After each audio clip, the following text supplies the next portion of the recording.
Hello and thank you for joining us. I'm Wilson Stribling. Welcome to another edition of At Issue, where we discuss and debate the issues facing the state of Mississippi and how these issues impact you. At issue tonight, the Protecting Freedom of Conscience from Government Discrimination Act, also known as House Bill 1523. It's being appealed to the U.S. Supreme Court after it officially became state law this week. It continues to be a polarizing topic, making headlines and sparking reaction from across the state and the nation. Supporters of the new law say it protects government officials and some private businesses from punishment while staying true to their religious beliefs. Opponents say it's government-backed discrimination, especially against the gay community. They say it would protect government officials who do not want to issue marriage licenses to gay couples based on religion. And some businesses would be protected if they refuse to serve some customers. The bill is designed to provide certain protections regarding a sincerely held religious belief or moral conviction for persons, religious organizations, and private associations. Religious belief or moral conviction is based on three things. Marriage is between one man and one woman. Sexual relations are reserved to marriage. And an individual's sex, male or female, is determined by anatomy and genetics at the time of birth. Here's what's happened since the governor signed the bill in 2016. 75 business leaders wrote a letter to Governor Bryant asking him to overturn it. Several states banned state travel to Mississippi in response to the legislation. Several church leaders, religious groups, and conservative organizations came out in support of the new law. Opposition groups, the ACLU, the Campaign for Southern Equality, and the American Civil Liberties Union filed lawsuits against the bill. Federal Judge Carlton Reeves struck down the bill just before it was to go into effect this past summer. Judge Reeves ruled it, quote, violates both the guarantee of religious neutrality and the promise of equal protection. Governor Bryant appealed to the Fifth Circuit Court and won. The court ruled the opposition did not prove they were hurt by the law. Recently, the opposition's appeal to the Fifth Circuit was denied. Joining us now is Republican State Representative Andy Gibson. He represents Simpson and Rankin counties and is chair of the House Judiciary B Committee. Republican State Representative Dan Eubanks represents DeSoto County, and William Perkins is spokesman for the Mississippi Baptist Convention Board. All three are in favor of House Bill 1523. Gentlemen, thank you all three for being with us on At Issue. Let me start with our legislators, both of you co-authors of the bill. Where did House Bill 1523 originate? You know, in this state, back in 2004, we had a constitutional amendment to define marriage as one man and one woman. And so that was settled law, actually constitutional law in the state, up until 2015 with the Obergefell decision by the United States Supreme Court, which legalized same-sex marriage across the country, and for the first time here in Mississippi. And that put into place a lot of concern by people in the community, where we have seen in other states people who were fired, for example, because they were true to their religious convictions, that marriage is between one man and one woman. A fire chief in Atlanta was terminated. People in businesses in other states have their business license revoked. And so the beginning of it was to find a way that we could, and we can, I believe, as a society, agree to disagree on this issue, but coexist without violating our religious convictions. The issue being same-sex marriage in this case. Same-sex marriage. The same sort of issue was addressed after Roe v. Wade, when abortion was determined to be a fundamental right nationwide. We passed, and every other state that I know of passed, a law that says a person cannot be required to perform an abortion if it violates their moral conviction. The same principle should apply here, and actually almost half of the states have laws similar to this that simply says a person cannot be punished by the government if they are asked to provide a service that violates their religious conviction and they choose not to do so respectfully to protect their freedom of exercise of religion. And I think it's important to point out, Wilson, that this bill does nothing in the way of banning same-sex marriage in Mississippi. Right. What it does is it protects other people's First Amendment right to adhere to the tenets of their faith. I kind of have a unique perspective in that I've worked in the wedding industry for over 25 years. I've also been a pastor for 13, and now I serve in the legislature. So I bring a certain perspective to it, and I know the minefield I had to navigate when I had a same-sex couple want me to DJ their wedding, and how you kind of had to shift around and say, well, I'm not available. And it shouldn't be the case when you have people like the bakers in Oregon. They've had their livelihood destroyed, their business taken away, death threats levied upon them. Because they refused because to they said, or sorry, we can't bake this cake for you because it goes against a deeply held religious belief. And I think if you boil it all down, what this bill does is resolves the conflict in the event of a conflict in a very logical way. For example, if a clerk is asked to issue a marriage certificate and they have a deeply held religious belief in traditional marriage, they may recuse themselves, but they must make sure that someone else in that office performs the service without delay, the law says. It's a resolving of conflicts peaceably under the law, whereas you had no guidance as to how that would have played out before the bill. Do you see how it could be perceived as discrimination if a baker, because that has become the ubiquitous example, it seems, if a baker refused you service because of how you were born or how you believe? Do you see how that could be perceived as discrimination? Would it be any different than going into a kosher Jewish butcher's facility or a halal Muslim butcher and demanding that they provide you with bacon or pork tenderloin? You wouldn't even think about it because it would be a morally, religiously offensive thing to them. They have the right to say, I'm sorry, we don't service that. If they were the only provider of that service around, it would be an issue maybe in a sense that they couldn't be serviced. But we live in a free market capitalistic society, and anywhere there's an underserved population, there's always somebody entrepreneurial to rise up and take care of it. And I guarantee you that there's plenty of other people for every one person that would say, I'm sorry, I can't, that would step in and be glad to take care of them. Mr. Perkins, the Mississippi Baptist Convention Board obviously in favor of the bill. Explain to me why. Well, I think the bill, first of all, has been misrepresented in these nightmare descriptions. The Mississippi Baptist Convention, for instance, messengers to the annual meeting, 2,100 churches, voted overwhelmingly a few years ago to caution against bullying anybody or mistreating anyone. The messengers from those 2,100 churches even included in the resolution an invitation to attend a Baptist church and worship Jesus Christ as their Lord and Savior, and be repentant of their sins, just like me, just like Andy, just like Dan. We need to worship Jesus Christ wholly and fully, with the full knowledge that we're all sinful. And so Baptists would invite anyone to come and worship with us and be convicted of their need for Jesus Christ, to be forgiven of their sins. So that doesn't sound hateful to me when you invite someone to church. That's simply not hatred on the part of religious people. The thing is, it's not a question of being condemnation or being judgmental or trying to throw somebody on the bus or to force your will upon them, but that's what has happened the other direction. A lot of times what happens is the side that screams for tolerance the most is the most intolerant. I wish I could show you some of the emails and the threats that I received when this bill was going through by people that said they wanted people to be tolerant of them. All this does is protect the person who has a deeply held religious conviction to adhere to the tenets of their faith as guaranteed under the Constitution. And it's not a religious bill, really. It's a constitutional bill. Well, if it's already in the Constitution, why do we need the bill? That's a good question. Exactly. Because all across this country, we've seen governments exercising heavy-handedness to terminate people for holding these beliefs, to shut down faith-based universities, ripping their accreditation away. You've seen governments as actors punishing people for acting in accordance with what they've said they believed and what they sincerely believe. So this is a way to resolve those conflicts while preserving everybody's rights. And I don't know of anything more American than that.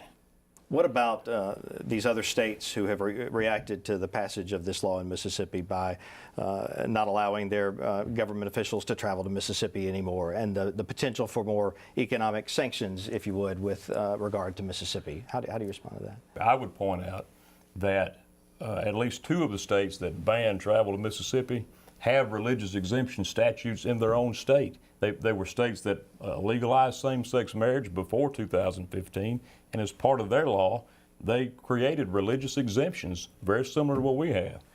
You can look up Vermont, you can look up Minnesota, the state of Washington. Almost half of the states have laws similar to this. And here we are debating whether we really do have the freedom of religion in America.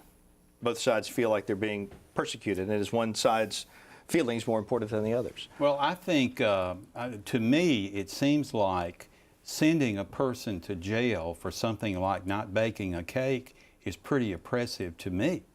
So when the word oppressive is thrown around, it applies to the feelings of both sides. So the old saying goes, we've all heard it, that your right to wave your fist in the air ends where my nose begins. So I have legal religious rights in this country that I practice that are constitutionally guaranteed. And I do not wish to offend anyone, and I'll stop waving my fist where your nose begins. I believe in that. So I just think that we need to just calm down and stop using scare words. Now, there will be on both sides people who take this too seriously, who will do things that are not Christian, even though they profess to be Christian. But that's true among deer hunters and everyone else. Not everyone is going to be willing to follow this perfectly in every instance. But Christians answer to a higher authority and are called upon to show love to everyone. Our Lord and Savior says, "You will be known by your love." So I would just like to call all Christians to exhibit that kind of love, because that is our overarching effort, is to reach everyone with the love of Jesus Christ. So, what's the one thing you want people to know about this bill that maybe they don't understand or don't fully realize? I think that people have misunderstood the services aspect of this. This bill does not deny services in the sense of general services that anyone might obtain. It only speaks to the fact that services related to provision of marriage services or for example, operations, healthcare, transgender requests, those very narrow sets of circumstances are the types of services that allow people to say, I can't do that in accordance with my religious faith, and do that without fear of government punishment. But very limited, very narrow, unlike it's been portrayed in the media. And I'd like to say, this is not really about religion or judgment or lack of love. This is about constitutional rights. And when we start picking whose constitutional rights better than another person's constitutional rights in the framework that's pretty much laid out, we have problems. And then we have needs for bills like this to even arise. So this is just trying to guarantee that everyone have the right to adhere to their moral convictions the way that they see fit. Dan Eubanks, Andy Gibson, William Perkins, thank you all three very much for joining us. Thank you. Thank you. Here's what Governor Phil Bryant says about House Bill 1523. Quote, "As I have said from the beginning, this law was democratically enacted and is perfectly constitutional. The people of Mississippi have the right to ensure that all our citizens are free to peacefully live and work without fear of being punished for their sincerely held religious beliefs." Republican House Speaker Philip Gunn, who also sponsored the bill, says, quote, "Religious freedom is extremely important to Mississippians. This bill serves to protect that freedom." Joining us now are Democratic State Representative Jay Hughes. He represents Lafayette County. Democratic Senator John Horn represents Hinds and Madison counties. And Rob Hill is director of the Human Rights Campaign in Mississippi. All are against House Bill 1523. Gentlemen, thank you all three for joining us on At Issue. I'd like to start by asking each of you why you are against 1523. Representative Hughes. Well, first and foremost, I'm against any form of government-sanctioned discrimination in the state of Mississippi for any reason, period. This was a solution to a problem that did not exist. There you can go back and, as an attorney, in 241 years of law in this country, and no church has ever been court-ordered or asked to order to perform services for anyone that wasn't a member or inconsistent with their beliefs. Bottom line is it's an economic issue. Mississippi has declining growth, has less than 1% growth, and from an economic standpoint, we cannot afford to lose a single job in Mississippi. So mom and pop and Main Street need jobs more than they need discrimination. That's why I think this bill was unnecessary, and it only hurt the economic growth of our state. Senator Horn, why are you against? Well, it's another example of Mississippi shooting itself in the foot. It's a solution in search of a problem. I agree with Jay. It was very much a politically motivated deal to allow the conservative base to be able to gin up more votes for their cause. I also think that it's a violation of the 14th Amendment, equal protection under law. I think that the issue of due process is being substituted by allowing someone's religious beliefs to be used to deny someone service. So there is no equal protection. Mr. Hill? Yeah, I'm against it because, it's important to remember that LGBT people are vulnerable in our state already. We don't have any statewide laws that prohibit discrimination on the basis of employment, housing, and public accommodations right now as it is. So this bill makes LGBT people even more vulnerable in our state. It's one of the worst pieces of legislation we saw in 2016 around the country. We saw an onslaught of anti-LGBT legislation in the country, and this was one of the worst pieces of legislation. We were able to defeat most of those, but this one obviously we weren't able to. But this would allow a taxpayer-funded role, a person such as a circuit clerk. It would allow a circuit clerk to deny a marriage license to a same-sex couple on the basis of their religious belief. It would allow a religious institution that receives taxpayer funding, such as a hospital, to deny medical decision-making for a same-sex couple. In the case of a circuit clerk, it would allow some accommodation for that couple, would it not? You mean that someone in the office, somebody else could sign that? Yeah, that's still not acceptable. Anytime that we have to wait for something that somebody else doesn't have to, we find that to be discriminatory. The Fifth Circuit ruled that the plaintiffs who were challenging the new law could not prove that they were harmed by it. How is this law harmful? Well, it's harmful in that, again, we have a vulnerable population of folks in our state that are already subject to discrimination, and so this bill makes that population, like I said already, even more vulnerable. And we already know that there's harm in our state. We already know of people who've been denied a job because of their sexual orientation. We know of people who've been kicked out of their apartment because of who they love and who they are. And so this increases the harm.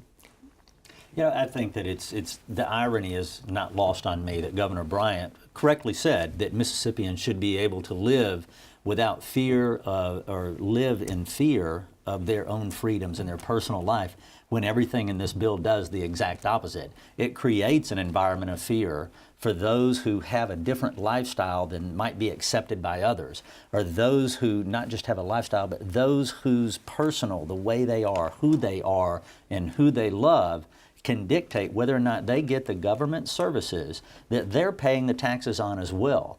I mean, you have to think about this from a circuit clerk standpoint. If that's the job you've run for, then now you know under Obergefell that is one of your duties. So you're running for a job and not going to perform it, and you know that in advance, and I find that unacceptable to taxpayers. The hard part is, where is the litmus test on this? Who is going to conduct that? If I'm a store and I choose not to serve you because, well, ironically, anyone who had premarital sex is also covered under this. So is that a question we're going to get into? This is not a slippery slope. This is the slipperiest slope that could be done, and it served no purpose other than validating government discrimination based on religious beliefs. Yeah, and the fact is, Mississippi's been here before, and I'm a product of that scenario where people use their religious beliefs to justify slavery. They use their religious beliefs to justify denying a whole section of people their right to due process and right to equal protection. Or vote. Or especially to vote. And so we have a situation, and the term slippery slope is a very good one. Where is this going to end? Are we going to come next year with another piece of legislation that further discriminates against another group? Do you believe that as Americans, we have the right to not be punished for staying true to our religious convictions? We have robust religious protections in our country. The government cannot dictate what I believe or if I believe. I served as a clergy member for several years, and I know for a fact that the government cannot force a clergy member to perform a wedding or marriage that their denomination prohibits them from doing. So we already have those protections. This enshrines discrimination into law. I think I would, on that, say this, that as a military veteran and a fifth-generation military veteran, I'll say you absolutely have the right to live free of persecution for your religious beliefs. That's what this country was founded on. However, that does not extend to granting you the right to discriminate based on your beliefs. There are some religions right now that have made the news lately that don't believe that women ought to have the right to drive. We don't enshrine that and make that a law. But the simple fact is you can do as you want and believe as you want, regardless of what that religious belief is, if it's a legitimate one, and you are absolutely protected from it. But going back to the 1964 case of Katzenbach versus McClung in the U.S. Supreme Court, it says if you open a business for public, you have to serve all public. You can't use a religious belief that you have a strongly held religious belief that white people are superior to minorities and say, I'm not serving minorities. That's exactly what happened with Ollie's Barbecue in Alabama. So you still have the right to believe what you want, practice it within your home and within your church, but no, you can't open a public business and discriminate. And you want to be mindful of the fact that this country is such that we're all supposed to be free from persecution. But we shouldn't be free to persecute. And that's what this bill does. This bill thumbs its nose at the Constitution. It thumbs its nose at the Supreme Court, which has already ruled on the legalization of same-sex marriage. And so what we're essentially doing is saying, no, we feel that it is part of our religious beliefs to be able to persecute folks who don't share the same religious beliefs that we have. Well, persecution and discrimination are words that are used by both sides on this debate. So is one side's plea for tolerance more important than the other's? I don't believe that tolerance is a word that comes in when you talk about discrimination. Those are mutually exclusive.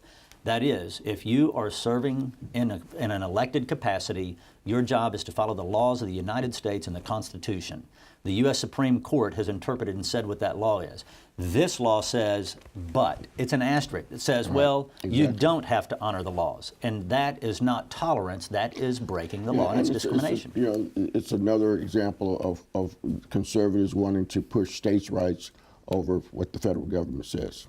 And I'll just say that we cannot tolerate discrimination. As a gay man living in Mississippi, I pay taxes just like anybody else, and I should have the same rights. LGBT people who are citizens of this state who pay taxes should be treated like everybody else, and we cannot tolerate discrimination. Our guests earlier talked about the fact that their interpretation of the bill, and a couple of them co-sponsored it, is that this applies only to the context of planning a wedding and all of the ceremonies and services associated therewith, and for medical services as it might relate to someone's gender identity, say. Is it more than that, or is that really what this pertains to? It's a lot more than that. That's a convenient interpretation of 10 pages and several hundred lines. I disagree. You look at the language, and there's a lot of opportunity for interpretation. I can say to a Muslim couple, to a Jewish couple, to a Buddhist couple, I'm not going to serve you because you're not a follower of my Lord and Savior Jesus Christ, who's the one and only true God. And on the basis of that, deny service to someone who, because they don't share your same religious beliefs, you deny the service. And I just don't think that is correct and right for this country. So is there more fear in the bill then than what's actually contained in the bill? I think that we should all be fearful, certainly as a state, and the impact this could have to us economically, but certainly we should be fearful as LGBT people. As I said earlier, this could be interpreted in such a way that a religious-based hospital that receives taxpayer funding could deny a same-sex couple medical decision-making. It could, for instance, a private counselor who receives taxpayer funding, he or she could deny an LGBTQ veteran critical mental health care on the basis of their religious belief. You know, going back to the economic issue, I mean, I think that is genuinely what is also so important that was missed. At this time where we have such an economic struggle to even get close to what the national average is, what message does this send to everyone outside of Mississippi?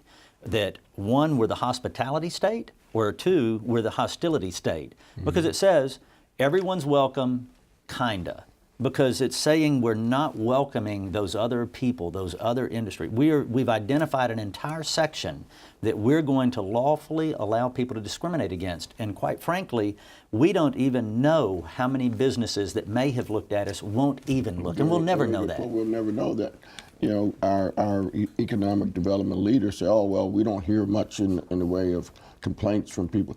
We don't know what's going on in those boardrooms where those decisions are being reached, and probably never will, because Mississippi will be struck off the list before it even gets serious. John Horn, Jay Hughes, Rob Hill, thank you all three for joining us on At Issue. Thank you. Thank you. We are out of time. Don't forget, you can watch the program on our website, mpbonline.org/issue. And we invite you to join us again next Friday night here on MPB TV for another edition of At Issue. Good night.